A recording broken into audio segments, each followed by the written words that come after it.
அஸ்ஸலாமு அலைக்கும் வரஹ்மத்துல்லாஹி வபரகாத்துஹு. மங்கையர் உலகம். இந்த உலகமே மங்கையர்களுக்காக மட்டுமே. அதற்கான வேலைகளில் ஈடுபட்டால் துவக்க காலகட்டத்திலெல்லாம் கொள்கை ரீதியாக எதிரணியில் இருப்பவர்கள் மாத்திரம்தான் பிரச்சனை செய்வார்கள். நமது மாநாட்டை தடுக்க வேண்டும் என்பதற்காக பல்வேறு முட்டுக்கட்டைகளை போடுவார்கள். ஆனால் இப்போது நாம் மாநாடு நடத்துகிறோம் என்று ஒரு இடத்தை அறிவிப்பு செய்து அதற்குண்டான பணிகளிலே ஈடுபட்டால் கொள்கை ரீதியிலான எதிரணியில் இருப்பவர்களை தாண்டியும் சமுதாய எதிரிகள் கூட நம்முடைய மாநாட்டின் மீது கண் வைக்கிறார்கள்.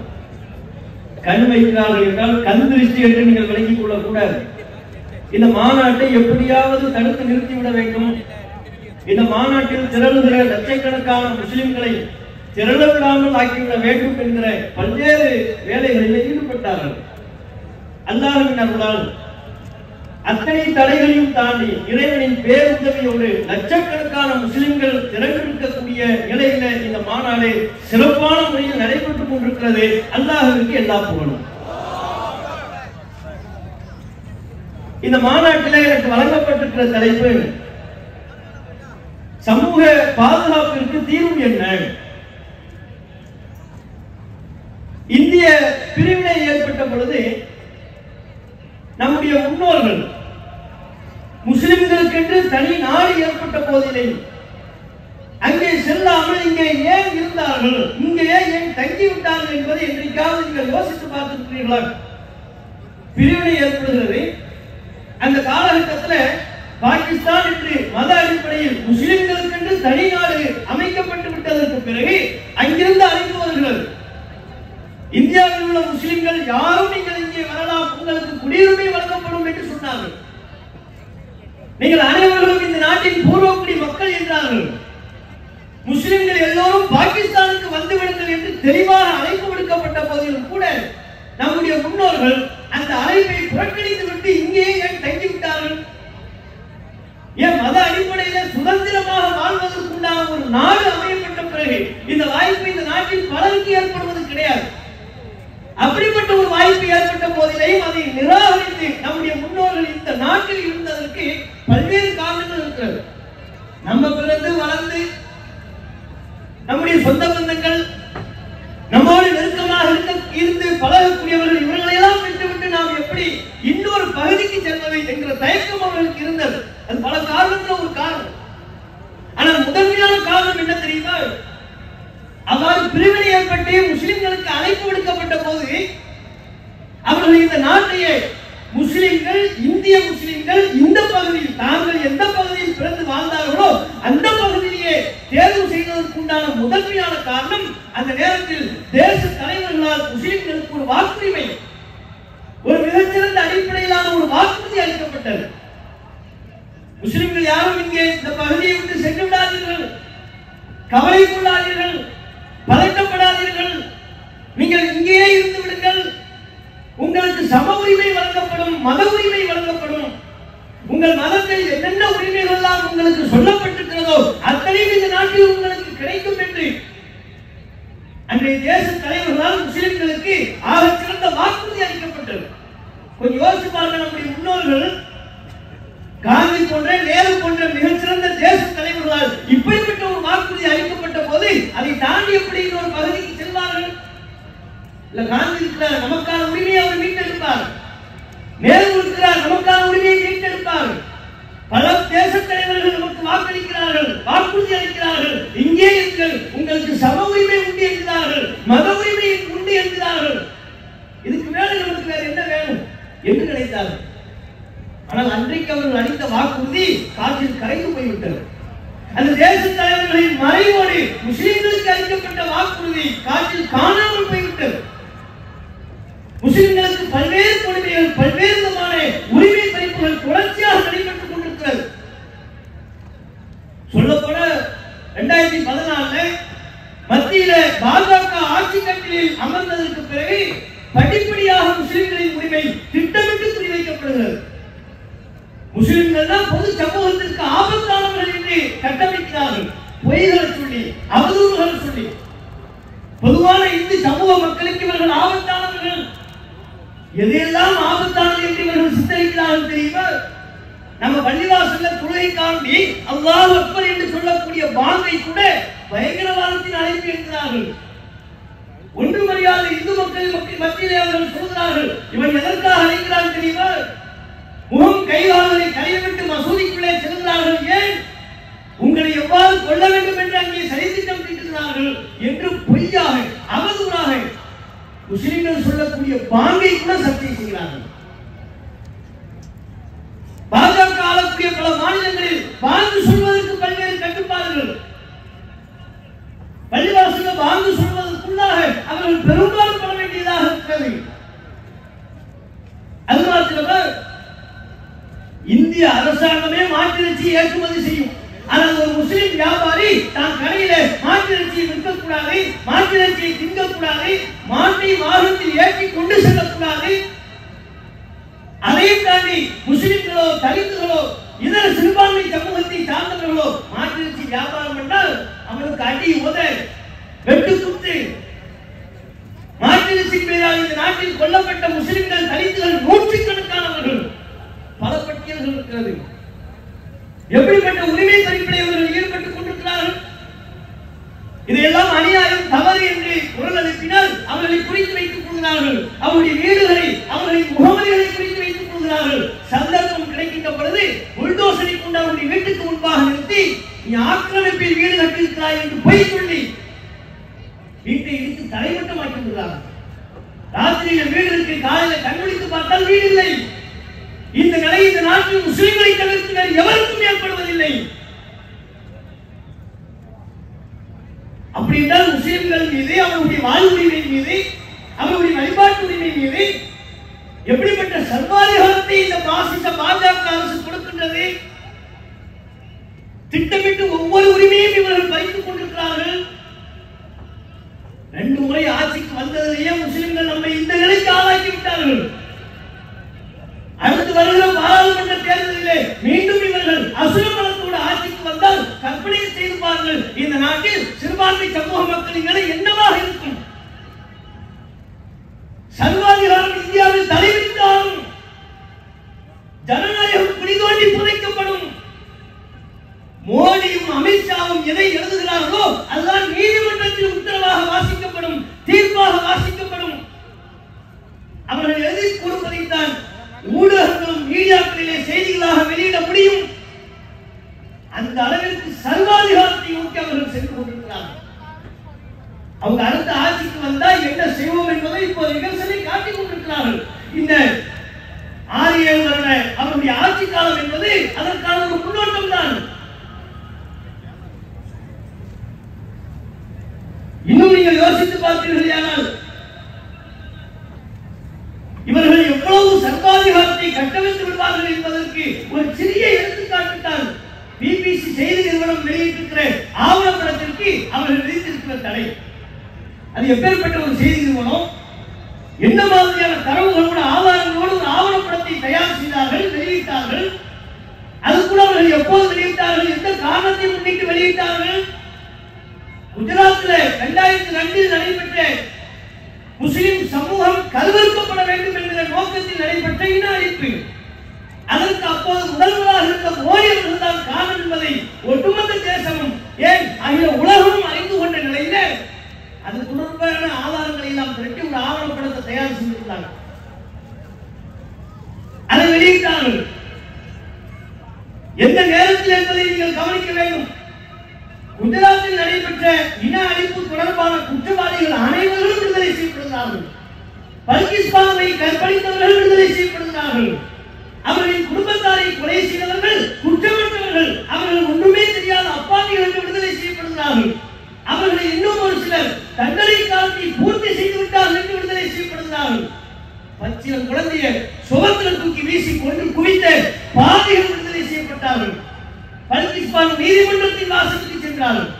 கதறி கதறி தனக்கு நீதி வேண்டும் என்று கேட்டால், என் கண் முன்னால் என் குழந்தையை கொன்றவுடன் இந்த சட்டம் தண்டிக்காத, என் கண் முன்னால் என் சகோதரனை மண்ணெண்ணை ஊற்றி எரித்தவர்களை கரிந்தவர்களை இந்த சட்டம் தண்டிக்காதா என்று கேட்டார்கள். நீதிபதிகள் மிகக்குள்ளாக சொன்னார்கள், உங்கள் வழக்கை எடுத்துக் கொள்வதற்கு எனக்கு நேரம் இல்லை, இந்த வழக்கு இந்த மனு தள்ளுபடி செய்யப்பட்டது என்று சொன்னார்கள். இப்படிப்பட்ட நிலை பல்கிஸ் பானுக்கு ஏற்பட்டதற்கு பிறகுதான் பிபிசி என்ற செய்தி நிறுவனம் பல்கிஸ் பானுவின் குரலாக அந்த ஆவணப்படத்தை பிரதிபலித்தார்கள். ஆனால் இந்திய மக்கள் பார்க்க முடிந்தார். வெளியிட்ட சிறிது நேரத்திலேயே தங்களுக்கு வழங்கப்பட்டிருக்கிற சர்வாதிகாரத்தை கொண்டு அந்த ஆவணப்படத்தை உடைக்கிறார்களா இல்லையா? அப்படின்னா யோசிச்சு பாருங்க. 2024 இவர்கள் ஆட்சிக்கு வந்தால் அவர்கள் எதிர்த்து யாராவது பேச முடியுமா? சிறுபான்மை சமூக மக்களுக்கு எதிராக ஒருவன் குரல் எழுப்ப கூடாது என்பதில் எவ்வளவு உழைப்போடு ஈடுபட்டுக் கொண்டிருக்கிறார்கள். இப்பவே கொண்டு விட்டாங்க.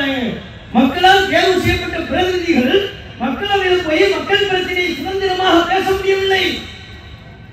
என்னென்னலாம் சொல்லி பேச முடியுமோ எல்லா வார்த்தையும் அழிச்சிட்டாங்க. டேட்டாவிலே இல்லை, அதையெல்லாம் சொல்லவே கூடாது, சொன்னாலும் ஏறாது. அவை குறிப்பில் அந்த வார்த்தைகள் ஏறாது என்கிற அளவிற்கு சர்வாதிகாரம் இப்போதே கட்டமைத்து விடப்பட்டதே. சர்வாதிகாரத்திலேயே கொடும் சர்வாதிகாரம் என்ன தெரியுமா? எந்த சர்வாதிகாரிகளும் செய்யாத சர்வாதிகாரம் எது தெரியுமா? நீ ஒரு சர்வாதிகாரி என்று சொல்லக்கூடாது என்பதுதான். இந்திய பாராளுமன்றத்தில் மக்களால் தேர்வு செய்யப்பட்ட எந்த பிரதிநிதிகளும் சர்வாதிகாரம் என்கிற வார்த்தையை கூட பயன்படுத்த முடியாது. இப்போ சட்டம் வந்து விட்டது, உத்தரவு பிறப்பிக்கப்பட்டு விட்டது. சர்வாதிகாரம் என்று சொன்னால் அது அவை குறிப்பில் இடம்பெறாது. இது மாதிரி ஒரு சர்வாதிகாரத்தை உலகத்தில் வரலாற்றில் எந்த நாள் செய்திருக்கிறது? அவர்கள் எந்த பாதையை நோக்கி அழைத்து செல்கிறார்கள் என்பதை பார்க்கணும். முஸ்லிம்களை குறிப்பிக்கிறாங்க, வழிபாட்டு உரிமையை பறிக்கிறாங்க, நம்ம மாணவிகள் முன்னேற கூடாது என்பதற்காக எல்லா மதத்தவர்களுக்கும் பல்வேறு உரிமைகள் வழங்கப்பட்டிருக்கின்ற பொழுது முஸ்லிம் சமூகத்து மாணவிகள் தலைமுக்கால் அணிந்து கொண்டு கல்லூரிக்கு செல்லக்கூடாது என்கிறார்கள். மீறி சென்றால் கல்லூரியை விட்டு விலக்கி அனுப்பப்படுகிறார்கள், வாசலுக்கு முன்பாக இருந்து வைக்கப்படுகிறார்கள். அந்த மாணவிகளுக்கெல்லாம் நம்ம என்ன பதில் சொன்னோம்? தலைமுக்கால் அவர்கள் செய்த குற்றம் என்ன? கையில் ஆயுதத்தை வைத்திருந்தார்களா? பொதுவான இந்து மக்களுக்கு எதிரான கோஷம் எழுப்பினார்களா? அவர்கள் எந்த குற்றமும் செய்யவில்லை. அவர்கள் செய்த ஒரே தவறு இவர்களின் பார்வையில், பாஜகவினுடைய ஆட்சியாளர்களின் பார்வையில் அவர் தலையில் முக்கால் இருக்கிறது, அவ்வளவுதான். கல்லூரிக்குள்ள அனுமதி இல்லை, தேர்வு எழுத அனுமதி இல்லை, வாசல்கள் இல்லை, அல்லது கிளம்பி வீட்டை பள்ளியை விட்டு கல்லூரியை விட்டு வெளியே சென்று என்று அனுப்பி வைக்கப்பட்டார்களே. இந்த கொடுமை இந்த நாட்டில் நம் சமூகத்து மாணவிகளை தவிர்த்து வேறு யாரும் சந்தித்தார்? வேறு யாருக்கு இப்படிப்பட்ட கொடுமைகள், இப்படிப்பட்ட உரிமை பறிப்புகள் நடைபெறுகிறது? தொடர்ச்சியானவை குறிவைத்து நம்முடைய உரிமைகளை படிப்படியாக பறித்துக் கொண்டிருக்கிறார்கள். சட்டத்திற்கு மீறி பாபர் மஸ்ஜித் பிரச்சனையான பொழுது 91 நமக்கு ஒரு வாக்குறுதி கொடுத்தாங்க. பயப்படாதீங்க, கவலைப்படாதீங்க, எந்த பள்ளிவாசலை பத்தி இனிமே உங்களுக்கு பயம் வரக்கூடாது, உங்க பள்ளிவாசல்கள் எல்லாம் பாதுகாக்கப்படும். இந்த நாடு சுதந்திரம் பெற்ற பொழுது எந்தெந்த பள்ளிவாசல் எப்படி இருந்ததோ, எந்தெந்த வழிபாட்டு தலம் எப்படி இருந்ததோ அப்படியே அது உறுதி செய்யப்படும் என்று சட்டம் போட்டிருந்தாங்க. முஸ்லிம்களின் உள்ளத்தில் இருந்த அச்சத்தை நீக்குவதற்காக தான் இந்த சட்டம், வழிபாட்டு தல பாதுகாப்பு சட்டம். அது பற்றி முன்பே நமக்கு சொல்லப்பட்டது. ஆனால் அந்த சட்டத்தின்படி நமக்கான வழிபாட்டு தலத்தை பாதுகாப்பை உறுதி செய்தார்களா? உறுதி செய்யப்பட்ட சட்டம் இருக்கிறது, ஆனால் சம உரிமை இல்லை. சட்டம் இருக்கிறது, மத உரிமை இல்லாமல் இருக்கிறோம். சட்டம் இருக்கிறது, ஆனால் காசியில் ஒரு பள்ளிவாசல், மதுராவில் உள்ள பள்ளிவாசல் கேள்விக்குறியில் இருக்கிறது. எப்போது வேண்டுமானாலும் நீதிமன்றத்தின் துணையோடு அந்த பள்ளிவாசல்களை இழுத்து மூடுவார்கள், தேவைப்பட்டால் இழுத்து தலைமட்டமாக்குவார்கள். அந்த பள்ளிவாசல் நிலத்தை நீதிமன்றத்தின் துணை கொண்டு தங்களுக்குரியது என்று எழுதி வாங்குவார்கள் தீர்ப்பாக. இப்படிப்பட்ட ஒரு நாட்டில் நமக்கான உரிமையை நாம் எப்படி பாதுகாப்பது? இதுக்கு என்ன தீர்வு இருக்கிறது? அடங்கமறு அத்துமீறி, இப்படி சில பேர் சொல்லிக்கிட்டு இருப்பாங்க. ஒரே தீர்வு அதுதான், அடங்கமறு அத்துமீறி, திமிரி எழுதி திருப்பி அடி. எங்கடா படிச்ச? இது எங்க பார்க்க? பேஸ்புக்ல பார்க்கறதையெல்லாம் சொல்றதா? அதுதான் சமூகத்துக்கு தீர்வா இருக்குமா? நன்றாக யோசித்து பார்க்க, இளைஞர்கள் யோசித்து பார்க்க வேண்டும், நம்ம சமூகத்துக்கு முன்னோர்கள் யோசித்து பார்க்க வேண்டும்.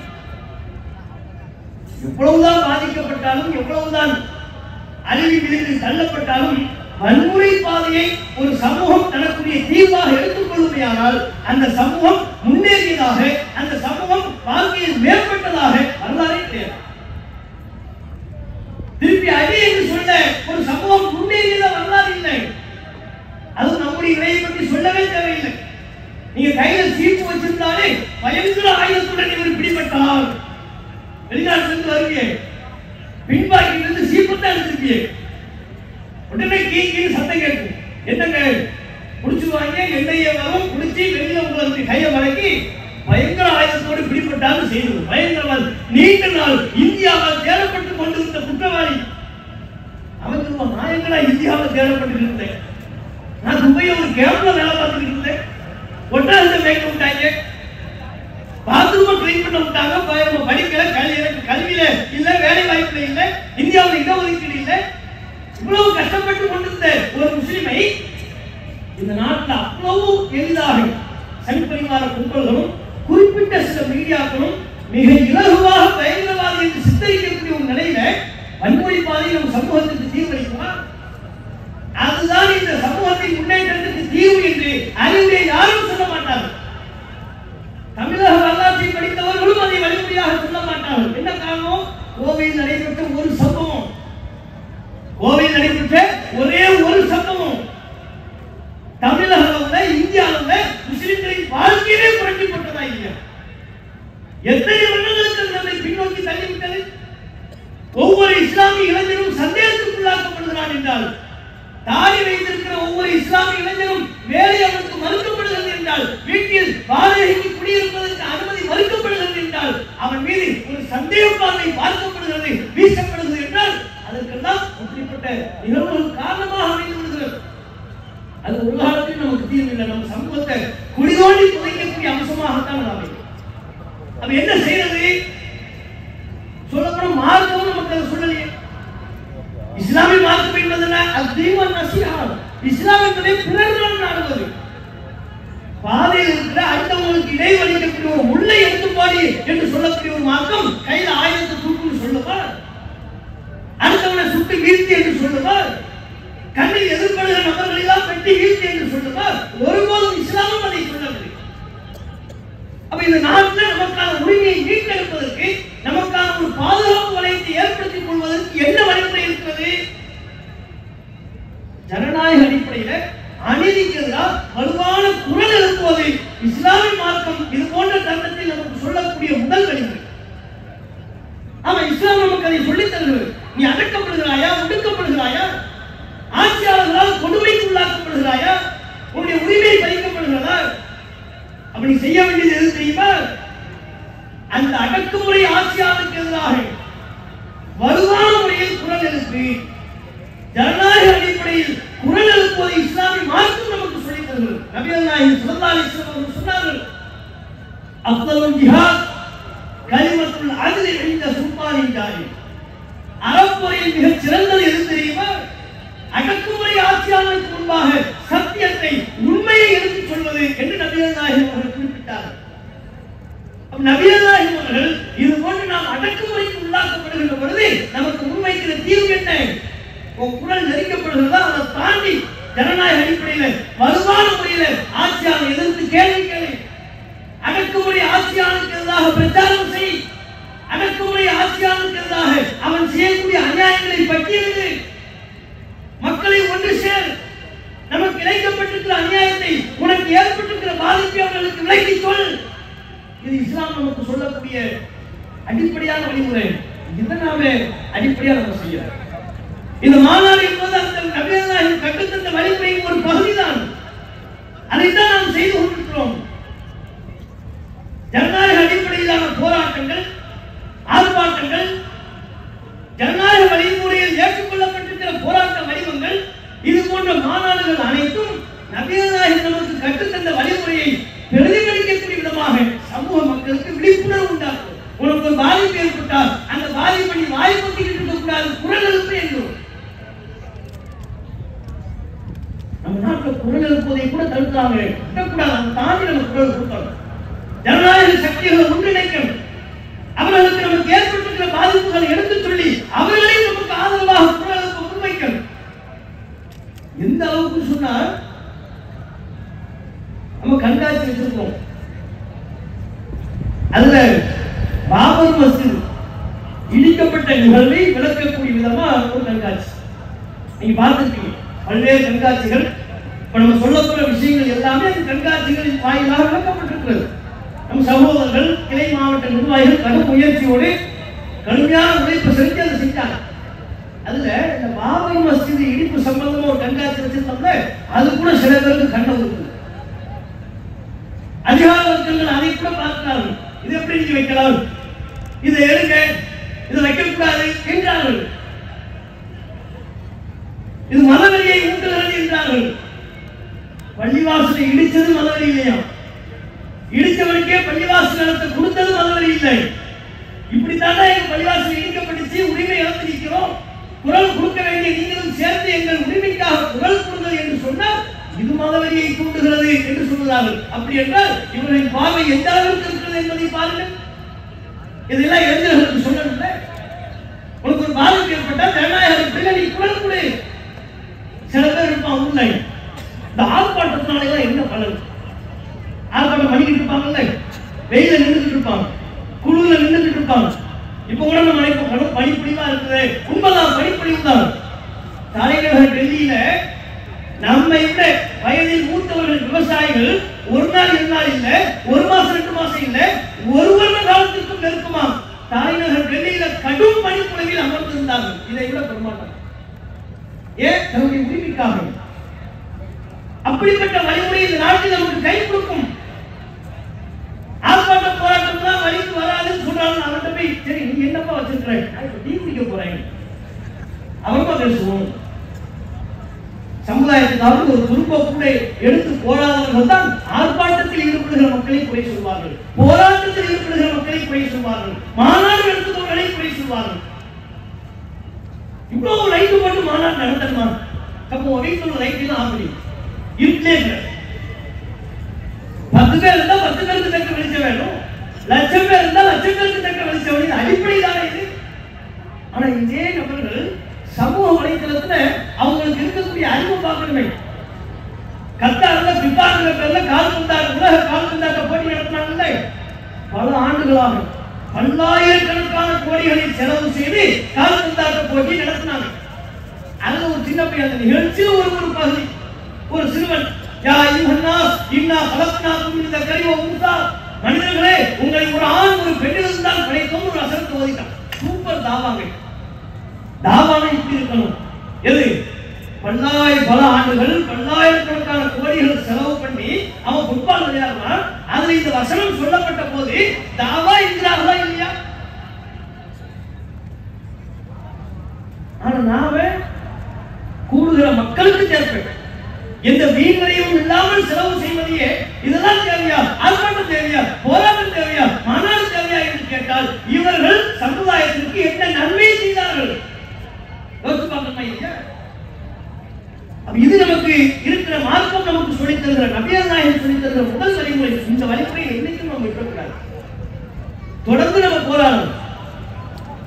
அதுபோல என்ன, ஒரு சமூகம் முன்னேற வேண்டும் என்று சொன்னால் அதற்கு 3 விஷயங்களை தங்களை மேம்படுத்திக் கொள்ளணும். பொருளாதாரத்தில் மேம்படுத்தணும், கல்வியில மேம்படணும், அதிகாரத்தில் மேம்படணும். இந்த 3 தான் ஒரு சமூகத்தின் வளர்ச்சியை தீர்மானிக்கக்கூடியவை. சொல்ல போன அதிகாரம் பொருளாதாரம் இரண்டின் வளர்ச்சியில் பெரும்பங்கு வகிப்பது கல்வி. ஒருத்தன் கல்வியில முன்னேறிவிட்டான் என்றால் அவனுடைய பொருளாதாரம் தன்னா உயரும், மேம்படும். ஒருவன் கல்வியில் மேம்பட்டு விட்டால் அவன் தன்னாக அதிகாரத்தை பெறக்கூடிய நிலைக்கு வருவான். அதுவும் நம் சமூகத்திற்கு முன்பாக, நம் சமூக இளைஞர்களுக்கு முன்பாக இருக்கக்கூடிய வழிமுறைகளில் ஒன்று. அது எப்படிங்க? பொருளாதாரம், கல்வி, அதிகாரம் இதெல்லாம் கிடைச்சிருச்சுன்னா அந்த உரிமை பாதுகாக்கப்பட்டுமா? முற்று முழுவதுமாக தான் தீர்வு என்று சொல்லிவிட முடியாது. ஆனால் நமக்கு இழைக்கப்படுகிற அநீதிகளில் பெரும் பகுதியை இந்த 3ஐ கொண்டு நம்மால் நிவர்த்தி செய்ய முடியும். கல்வியில் மேம்படுவதின் வாயிலாக, பொருளாதாரத்தில் மேம்படுவதின் வாயிலாக, அதிகாரத்தில் மேம்படுவதின் வாயிலாக நமக்கு இழைக்கப்படக்கூடிய அநீதிகளின் பட்டியலை குறைக்க முடியும், கண்டிப்பா குறைக்க முடியும். அது டவுட்டே இல்லை. இன்னைக்கு நீங்க பாருங்க, நம்ம நாட்டில் பிராமண சமூகத்தை எடுத்துக்கொள்ளுங்க. அவங்க என்னைக்காவது வீதியில் இறங்கி போராட்டம் ஆர்ப்பாட்டம் இறங்கி நீங்க பார்த்துருக்கீங்களா? எங்களுக்கு அது வேண்டும் இது வேண்டும் என்று கேட்டு நீங்க பார்த்துருக்கீங்களா? நம்மை போன்று பாதிக்கப்படுகிற, உரிமை பறிக்கப்படுகிற நம் சமூகத்தை போன்று சிறை நிறுத்த போராட்டம், வாழ்வுரிமை போராட்டம் என்றெல்லாம் அவங்க நடத்தி நீங்க பார்த்துருக்கீங்களா? கிடையவே கிடையாது. ஏன்? என்ன காரணம்?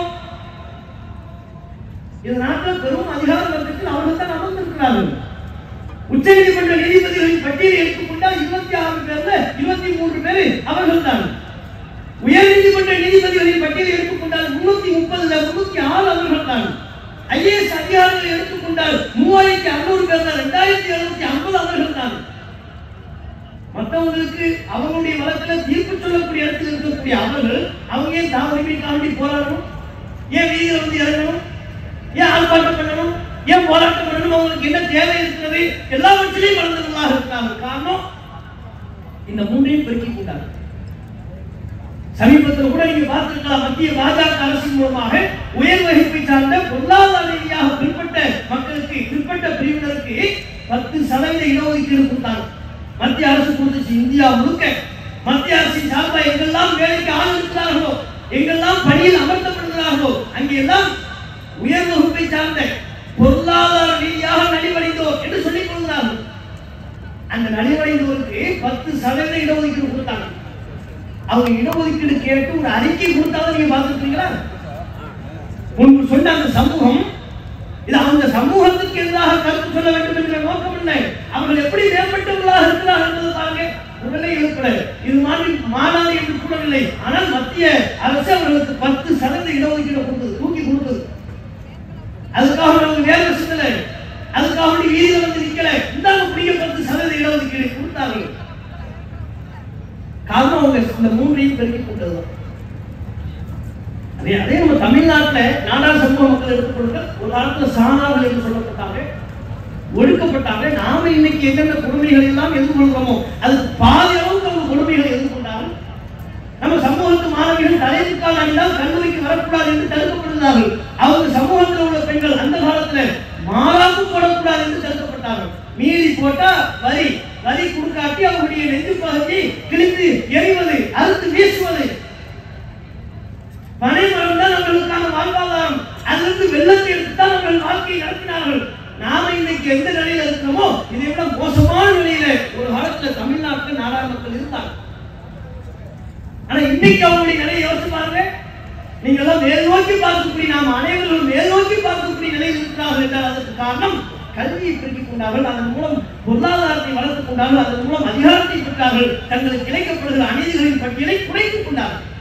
இது முழுக்க தீர்வு என்று சொல்லலை.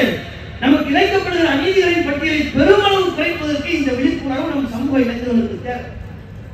அதனால இதை நாம் பெறுவதற்கு, இதை நம் இளைஞர்கள் அடைவதற்கு ஜனநாயக அடிப்படையில் என்னென்ன வழிமுறைகள் கூட அதை செய்யும். இடஒதுக்கீடு நமக்கு மறுக்கப்படுது. இந்தியாவில் தனித்த இடஒதுக்கீடே இல்லை.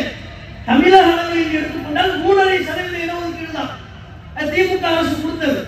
ஆனால் அதற்கு பிற்பாடு பல்வேறு காலகட்டங்களில் இந்த 3.5% இடஒதுக்கீடு முஸ்லிம்களுக்கு பத்தாது, நாங்கள் அதிகப்படுத்தி தருவோம் என்று சொன்னார்கள். தேர்தல் நேரத்தில் வாக்குறுதியாக கொடுத்தாங்க. கண்டிப்பாக தமிழ்நாட்டில் நம்ம 7லிருந்து 10% இருக்கும். அப்ப நாங்கள் எவ்வளவு சதவீதம் இருக்கிறோமோ அதற்கேற்ப தமிழக அரசு நமக்கு இடஒதுக்கீட்டு ஆணையை பிறப்பிப்பார்களே. ஆனால் கண்டிப்பாக இன்றைக்கு இருக்கக்கூடிய நிலையை விட ஓரளவு மேம்பட்ட நிலையை நம்ம அடைவோம். அதற்கு தமிழக அரசு தாங்கள் தேர்தல் காலங்களில் வாக்குறுதி அளித்ததை போல 3.5% இடஒதுக்கீட்டை 7% அல்லது தமிழகத்தில் முஸ்லிம்கள் எத்தனை சதவீதம் இருக்கிறோம் என்று கணக்கெடுத்து அந்த கணக்கிற்கு ஏற்ப, விகிதாச்சாரத்திற்கு ஏற்ப இடஒதுக்கீடு நீங்க சட்டமா தாங்க, எங்களுக்கு தாங்க. இனி நாங்கள் அதை வலியுறுத்தி கேட்போம்.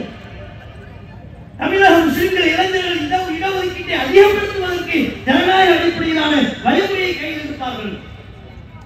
அடுத்து இறுதியாக என்று சொல்லலாம், கல்வியில மேம்படுத்தோம், பொருளாதாரத்துக்கு வந்துட்டோம், ஐஏஎஸ் ஆகிட்டோம், ஜட்ஜ் ஆகிட்டோம், அவ்வளவுதான், இனிமேல் நமக்கு எந்த பாதிப்பும் இல்லை நம்ம சொல்லிட முடியுமா?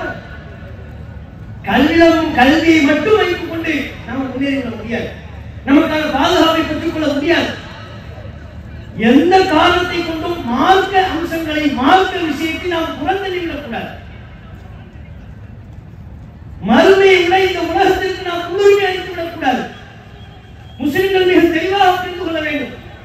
நாம் எந்த நேரத்தில் அல்லது எப்போது மார்க்க அம்சங்களை, மார்க்க நமக்கு சொல்லியிருக்கிற அறிவுரைகள் எல்லாம் முதுகுக்கு பின்னால் தூக்கி வீசிட்டு இந்த துன்யாதான் வேணும், எனக்கு கல்வி மட்டும் கிடைச்சா போதும், ஐஏஎஸ் ஆகிட்டா போதும், நீதிபதியாக அந்த சீக்கிரத்தை உட்கார்ந்துட்டா போதும் என்று நாம் நினைப்போமே. ஆனால் மார்க்கம் தேவையில்லை என்கிற முடிவிற்கு நாம் எப்போது வருவோமோ அப்போது நமக்கான வேலையை, நமக்கான பாதுகாப்பு அம்சத்தை நாமே வைத்துக் கொண்டவர்களாய். ஏன் நபிகள் நாயகம் ஸல்லல்லாஹு அலைஹி வஸல்லம் அவங்க நமக்கு சொன்னார். நபித்தோழர்களுக்கு நபிகள் நாயகம் ஸல்லல்லாஹு அலைஹி வஸல்லம் அவர்கள் குறிப்பிட்டார்கள், ஒரு காலம் வரும் பசியோடு இருக்கக்கூடிய மக்கள் உணவு தட்டை நோக்கி விரைந்து செல்வதைப் போல அந்த உணவு தட்டை நோக்கி சாப்பிட வாருங்கள் என்று அழைப்பு விடுக்கப்பட்டால் எப்படி அதன் மீது மக்கள் பாய்வார்களோ அதுபோல் முஸ்லிம்களாகிய உங்களை நோக்கி பிற மக்கள் அனைவரும் உங்களின் உரிமையை பறிப்பதற்கு உங்கள் மீது பாய்வார்கள் அப்படின்னு சொன்னாங்க. இந்த நிலை வரும்னு சொன்னாங்க. அப்போது நபித்தோழர்கள் கேள்வி எழுப்பினார்கள், அல்லாஹ் இருக்கிறே கமின் இல்லத்தை யோமைதி, அந்த நாளில் நாங்கள் சிறுபான்மை சமூகமாக இருப்பதனால் எண்ணிக்கை அடிப்படையில் விகிதாச்சார அடிப்படையில் நாங்கள் சிறுபான்மை சமூகமாக இருக்கிறதுனால எங்களுக்கு இப்படிப்பட்ட நிலையா என்று கேட்டார்கள். நபிகள் நாயகம் சொன்னாங்க, இல்ல அன்றும் யோமையின் கதை அதனால நீங்க குறிப்பிட்டு சொல்லத்தக்க வகையில் இருப்பீங்க. இருந்தாலும் அனைவரும் உங்கள் உரிமையை பறிப்பதற்காக உங்கள் மீது பாய்வார்கள். அப்புறம் என்ன செய்யறது, என்ன காரணம் என்று கேட்கின்ற பொழுது நபிகள் நாயகம் ஸல்லல்லாஹு அலைஹி வஸல்லம் அவங்க சொன்னாங்க, உங்கள் உள்ளத்தில் பகை ஏற்படுவதுதான் காரணம். பகை என்றால் என்ன? இந்த உலகத்தை ஹுப்பு துன்யா வ கராஹியத்துல் மௌத், மார்க்க அம்சங்களை புறந்தள்ளிவிட்டு உலகத்தின் ஆதாயத்திற்கு நீங்கள் முக்கியத்துவம் வழங்குவீர்களானால் அதுதான் உங்களை அழிவு பாதையை நோக்கி தள்ளும் என்று நபிகள் நாயகம் ஸல்லல்லாஹு அலைஹி வஸல்லம் சொன்னார். இன்றைக்கும் நம் சமூகத்தில் பல அது நடந்து கொண்டுதான் இருக்கிறார். உலக விஷயத்தை மட்டும்தான் பார்க்கிறாங்க, மார்க்கத்தினுடைய எந்த அம்சத்தையும் அவர்கள் பார்ப்பது கிடையாது. நீங்க பாருங்க, ஒரு காலத்துல அரசியல் கட்சி தான் தங்களுக்கான பாதுகாப்பு என்று நினைத்தார்கள். சுதந்திர காலத்திலாம் காங்கிரஸ் தான் நமக்கான பாதுகாப்பு என்று முஸ்லிம்கள் கருதினார்கள். மார்க்கத்தின் அம்சங்களை மறந்தார்கள். காங்கிரசுக்காக பொருளாதாரத்தை அள்ளி கொடுத்தாங்க. மார்க்க பத்துவாக்களை எல்லாம் மாற்றினார்கள். ஆங்கிலேயரை எதிர்க்கணும் என்பதற்காக வேண்டி, காங்கிரஸ் என்கிற அந்த கட்சிக்காக வேண்டி அவர்கள் எதை சொல்கிறார்களோ மக்களுக்கு அதை மார்க்கத்திற்காக கொடுத்தார்கள். கிராஸ் கட்டக்கூடாது, ஆங்கிலேயர் போடக்கூடிய ஆடைகளை எல்லாம் அணிந்து கொள்ளக்கூடாது, ஆங்கிலேயர் மொழியை கலக்கக்கூடாது, அதெல்லாம் ஹராம் என்று அவர்கள் சொன்னதின் பின்னணியில் ஒரு கட்சியோடு இரண்டரை கலந்திருக்கக்கூடிய தன்மை தான் அதிகமாக இருந்தது. மார்க்கத்தின் அம்சங்களை புறந்ததுனால. ஆனால் பாபர் மஸ்ஜிதை நாம் இழப்பதற்கு இந்த நிலையில், அந்த விவகாரத்தில் இந்த நிலையை இன்று நாம் சந்தித்த நிலையை சந்தித்திருப்பதற்கு காங்கிரஸ் கட்சியும் ஒரு காரணமாக இல்லையா? இரவுடைய இரவாக அவர்கள் பள்ளிவாசலுக்குள்ள சிலையை கொண்டு போய் வைத்திருந்த போது காங்கிரஸ் அரசு அதை அகற்றிருக்குமையானால் இன்றைக்கு நமக்கு இந்த நிலை ஏற்பட்டிருக்குமா? நம்ம பள்ளிவாசலுக்காக உரிமை கேட்டு போராட வேண்டிய நிலை ஏற்பட்டிருக்குமா? இன்னைக்கு காசியில் உள்ள ஒரு பள்ளிவாசல் கேள்விக்குறியாக இருக்கிறது ஏற்பட்டிருக்குமா? எதற்காக சொல்கிறோம்? எந்த கட்சியையும் பாதிக்க வேண்டும், தாக்க வேண்டும் என்பதற்காக யாரை நம்பியும் கொண்டிருக்கக்கூடாது. அது எந்த கட்சியாக இருந்தாலும் சரி, ஆளுங்கட்சியாக இருந்தாலும் சரி, எதிர்கட்சியாக இருந்தாலும் சரி, அவர்களை நம்பி இந்த முஸ்லிம்கள் இல்லை. நாங்கள் இருப்பது அல்லாஹ்வின் உதவியை மட்டுமே நம்பியவர்களாக மார்க்கத்தின் அடிப்படையில் பயணிக்கக்கூடிய விதத்தில் இதை விட நமக்கு நெருக்கடி கூட வரும். 2024 இவர்கள் வரக்கூடாது என்கிற சிந்தனை தான் மக்களுக்கு இருக்கிறது. அதையும் தாண்டி அல்லாஹ் நாடினால் அவர்கள் வரலாம். இப்ப நீங்க மேல கொண்டு பேசுறீங்களா, இந்த உரிமை கூட பறிக்கப்படலாம். எப்பேற்பட்ட நெருக்கடிக்கு நாம் தள்ளப்பட்டாலும் சரி, அல்லாஹ் நமக்கு உதவி செய்வான் என்கிற இறை உதவியின் மீது அசைக்க முடியாத நம்பிக்கை கொண்டவர்களாக இருக்கணும். எங்களுக்கு அல்லாஹ் இருக்கிறாங்க.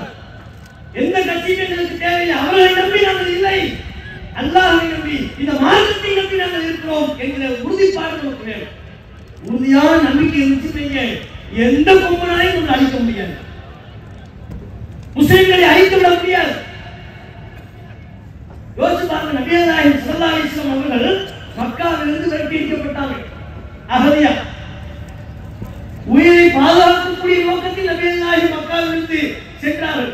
ஹிஜ்ரத் என்கிற அந்த பயணத்தை மேற்கொண்டு பல்வேறு இன்னல்களுக்கு ஆளாக்கப்பட்டாங்க, துன்புறுத்தப்பட்டாங்க. ரசூலுல்லாஹ் மக்காவிலிருந்து விரட்டப்பட்டாங்க. ரசூலுல்லாஹை பின்பற்றிய மக்கள் மக்காவிலிருந்து விரட்டப்பட்டாங்க. அப்போது எதிரி மனப்பான்மை என்னவாக இருந்திருக்கும்? ரசூலுல்லாஹ்வுடைய சேஃப்டி இதோட முடிஞ்சு போச்சு, முஹம்மதுடைய சேஃப்டி இதோட முடிஞ்சு போச்சு, இனி மக்காவில் இவங்க தொல்லை இல்லை, இவங்க பிரச்சாரம் இல்லை, இவங்களுக்கான எந்த உரிமையும் மக்காவில் இல்லை என்று நினைத்தார்கள்.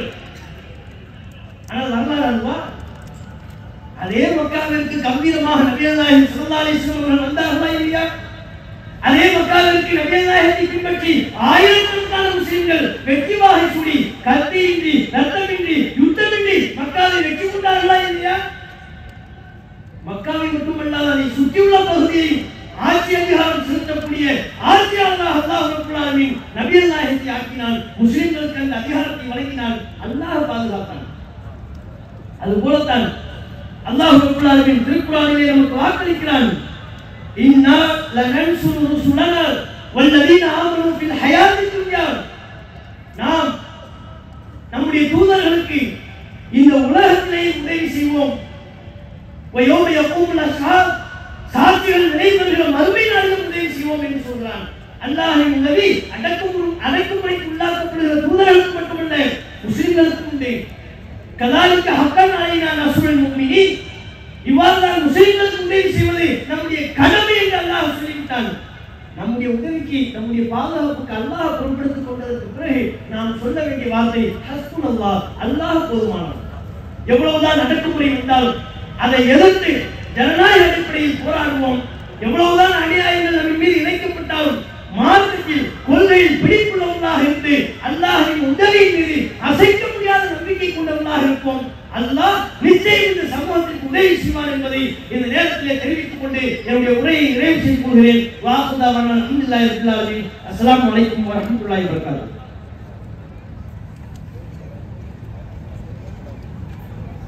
அஸ்ஸலாமு அலைக்கும் வரஹ்மத்துல்லாஹி வபரகாத்துஹு. அன்புக்குரிய சகோதர சகோதரிகளே, இந்த மாநாட்டுக்கு வந்திருக்கக்கூடிய நம்முடைய சகோதர சகோதரரை பயனளிக்கக்கூடிய வகையில் நமது ஜமாத்தின் சார்பில் வெளியிடப்படக்கூடிய நடுநிலை சமுதாய வார இதழ், இந்த வார இதழ் தலைப்புச் செய்தியிலிருந்து தலையங்கம் தொடங்கி பல்வேறு தகவல்கள், கட்டுரைகள், மிக இலகுவாக உலக நடப்புகளை தெரிந்து கொள்ளக்கூடிய பல்வேறு கட்டுரைகள் இதில் வந்து கொண்டிருக்கிறது. இந்த வார இதழ் இந்த மாநாட்டு திடலில் நீங்கள் சந்தாவாக பதிவு செய்து கொண்டீர்கள் என்று சொன்னால் 420 ரூபாய் மட்டுமே வழங்கப்பட இருக்கிறது. இந்த மாநாட்டு சிறப்பு சலுகையாக இந்த சலுகை 10 நாட்கள் நீடிக்கப்படுகிறது. அதே போல நம்முடைய சத்திய முழக்கம், பல்வேறு மார்க்க அறிஞர்கள் எழுதக்கூடிய ஆய்வு கட்டுரைகள் இந்த சத்திய முழக்கம் இதழில் இடம்பெற்றுக் கொண்டிருக்கிறது. இஸ்லாத்தை தூய வடிவில் தெரிந்து கொள்ள இந்த மாத இதழ் பல்வேறு வகையில் பயனளிக்கக்கூடிய இதழாக இருக்கிறது. இந்த இதழுக்கும் மாநாட்டின் சிறப்பு சலுகையாக 220 ரூபாய் நிர்ணயிக்கப்பட்டிருக்கிறது. இந்த மாநாட்டில் 10 நாட்கள் அந்த சிறப்பு சலுகை நீடிக்கப்படுகிறது என்பதையும் தெரிவித்துக் கொள்கின்றோம். மாநாட்டின் பெண்கள் நுழையக்கூடிய அந்த நுழைவாயில் அருகில் டிஎன்டிஜே அந்த அரங்கம் இருக்கிறது. அதில் உங்களுடைய சந்தாக்களை நீங்கள் பதிவு செய்து கொள்ளலாம். இறுதியாக மாநாட்டில் எடுக்கப்பட்ட தீர்மானத்தை மாநில செயலாளர் சகோதரர் நெல்லை செய்தி அவர்கள் வாசிப்பார்கள்.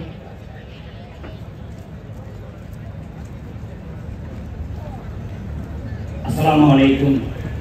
வரலாற்று சிறப்புமிக்க பித்அத் ஒழிப்பு மாநாட்டினுடைய முக்கிய தீர்மானங்கள், பல தீர்மானங்கள் இருந்தாலும் சுருக்கமாக 3 தீர்மானங்கள். இறை தூதரின் போதனைகள் முஸ்லிம்கள் புறக்கணித்து வாழ்ந்து வருகின்றனர். முஸ்லிம்களிடம் மண்டி கிடக்கும் அனாச்சாரங்களையும் இஸ்லாத்தின் பெயரால் உருவாக்கப்பட்ட புதுமைகள், மூட பழக்க வழக்கங்களையும் முழுமையாக களைந்திட ஒவ்வொரு முஸ்லீமும் உறுதியேற்க வேண்டும் என்றும் இஸ்லாத்தின் மாண்புகளை பாராக்கி இஸ்லாமியர்களுக்கு இம்மையிலும் மறுமையிலும் பெரும் பாதிப்பை பெற்றுத்தரும் இந்த பிதஅத்துக்களை தடுக்க இறுதி மூச்சு உள்ள வரையிலும் உழைப்போம் என்று இம்மாநாட்டின் மூலம் உறுதியேற்கின்றோம். மத்தியில் பாஜக அரசு பொறுப்பேற்ற நாளில் இருந்து இஸ்லாமியர்களுக்கு விரோதமான சட்டங்கள் தொடர்ந்து நிறைவேற்றப்பட்டு வருகின்றன. பாஜக ஆளும் மாநிலங்களிலும் முஸ்லிம் விரோத போக்கு தொடர்கின்றன. ஹிஜாப் அணிய தடை, முத்தலாக் தடை சட்டம் என்னும் பெயரில் இஸ்லாமியர்களின் மீதான கைது நடவடிக்கைகள், இஸ்லாமிய மாணவர்களுக்கான கல்வி உதவித்தொகை ரத்து, குடியுரிமை திருத்த சட்டம் என்னும் பெயரில் இஸ்லாமியர்களின் குடியுரிமை பறித்தல், அநியாயமாக இஸ்லாமியர்கள் வீடுகள் குண்டூசலால் இடிப்பது, UAPA சட்டத்தை தவறாக பயன்படுத்துவது என மத்திய அரசு இஸ்லாமியர்களை துன்புறுத்தி வருகிறது. இந்த அத்துமீறல்களை வன்மையாக மாநாடு கண்டிக்கிறது. ஒன்றிய அரசின் இந்த முஸ்லிம் விரோத போக்கினை ஜனநாயக ரீதியில் எதிர்கொள்வோம் என இம்மாநாட்டின் வாயிலாக தெரிவித்துக் கொள்கின்றோம். பாதிக்கப்படும் முஸ்லிம்கள் ஜனநாயக வழியில் போராடுகின்ற போது தீவிரவாதிகளாகவும் வன்முறையாளர்களாகவும் சித்தரிக்கப்படுகின்றார்கள். அச்செயலை மாநாடு வன்மையாக கண்டிக்கிறது.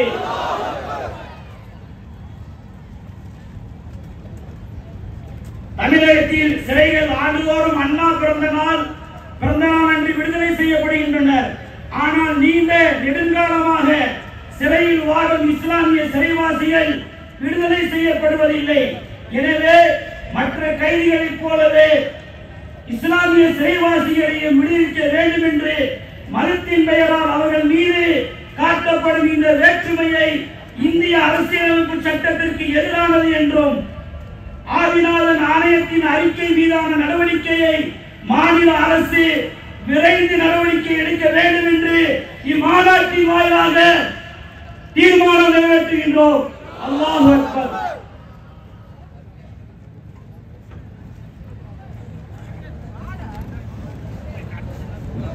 அன்பு சகோதரர்களே,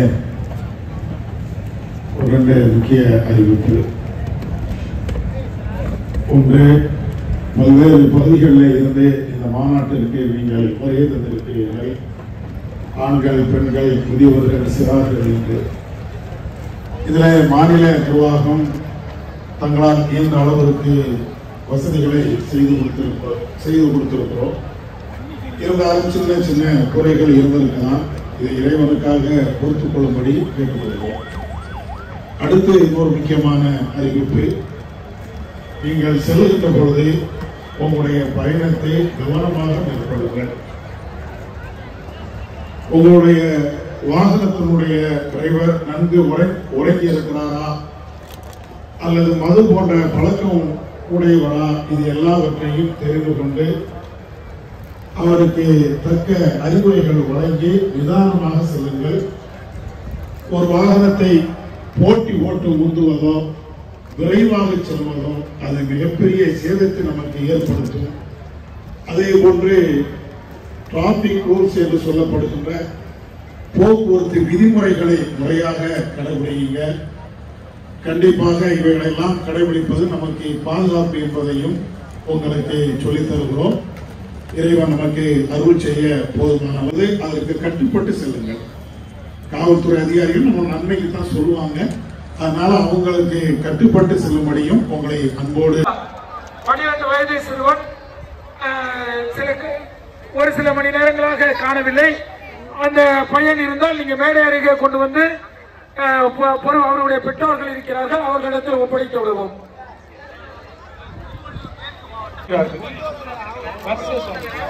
இப்படி வாங்கலாம், இப்படி வாங்க.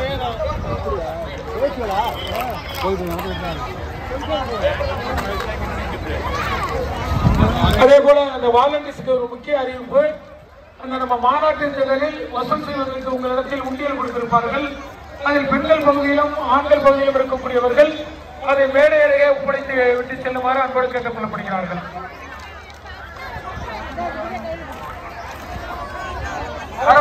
அப்துல்லா மேடை அருகே ஒரு பிளக்ஸ் அருகே வந்து வருமாறு கேட்டுக் கொள்ளப்படுகிறார்கள். திருவள்ளூர் மாவட்டம் ஆவடி கிளை பார்க்கிங்கே அங்கே வந்து விடுமாறு உங்களுக்கு சொல்லப்படுகிறது.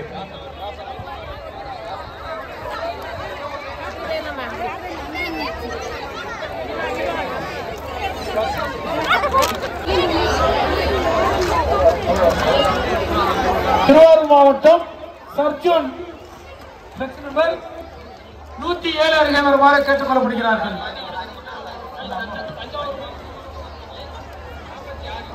தஞ்சாவூர் மாவட்டம் வடக்கு மாங்குடி கிளை 46 நம்பர் பிளக்ஸ் அருகே வருமாறு கேட்டுக் கொள்ளப்படுகிறார்கள்.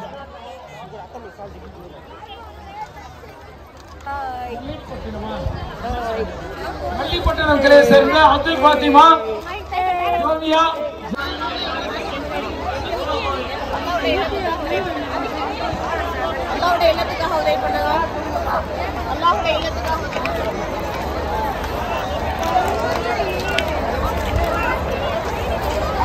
கரம்பூர் கிளையை சேர்ந்த முகைதீன் அவர்கள், அவங்க மனைவி வந்து சமீமா பேகம் மேடையில் இருக்கிறார்கள். அவர்களை வந்து அழைத்து செல்லுமாறு அன்போடு கேட்டுக் கொள்ளப்படுகிறார்கள்.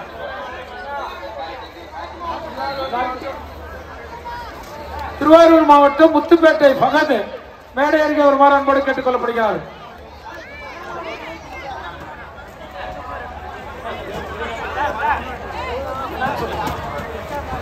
முகமது தஸ்வீக், நூர் முகமது, முகமது ஹயாஸ், முகமது அம்சத், வாழ்க்கை கிளை திருவாரூர் மாவட்டம் மேடை அருகே வருமாறு அன்போடு கேட்டுக் கொள்ளப்படுகிறார்கள்.